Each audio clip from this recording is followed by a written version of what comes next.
look, I'm not a supporter of any political party in India, let alone the BJP or of Prime Minister Narendra Modi. I'm a social scientist who's I'd like to think an objective analyst. I have no horse in this race, so to speak. Absolutely. It's not my fight. I've I seen agree. good things, but I also see problems. I mean, I was a big fan of the farm reform laws, the 3 farm reform laws that were then later withdrawn. I think it was a real problem. They were withdrawn.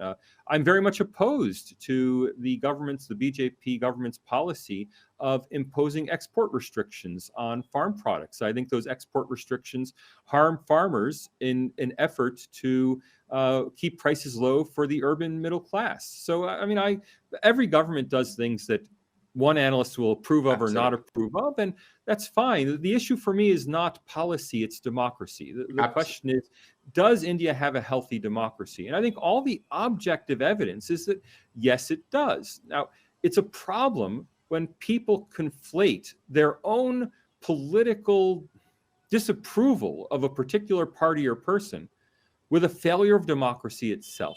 Now, as an American, I work in Australia, but I am an American. As an American, I'm no stranger to this. I mean, my own president, Joe Biden, has said on 2 different occasions that the states that are held by Republicans that do not embrace his election reform rules, that they are, quote, no better or little better than the totalitarian regimes of the 20th century.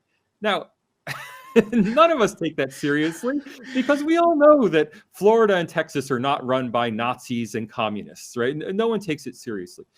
Because we're all familiar with the United States, not just me as an American, but you as an Indian, everyone in the world is familiar with the United States. I don't hear an outpouring of concern that an international company shouldn't invest in Florida or Texas because these are now totalitarian states. After all, the president of the United States himself said that Florida and Texas are totalitarian regimes. How could you possibly invest in such a place? Well, we all know not to take it seriously. The problem is we're much less familiar with India.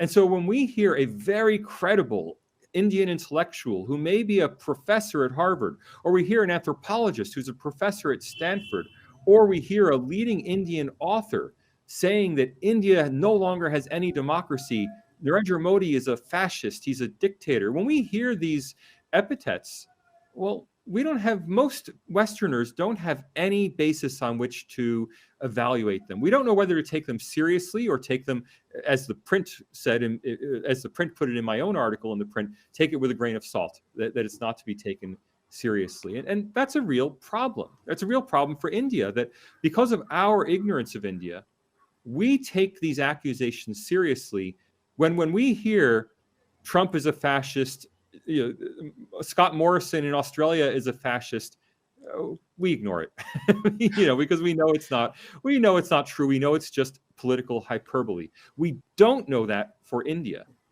and that's the problem.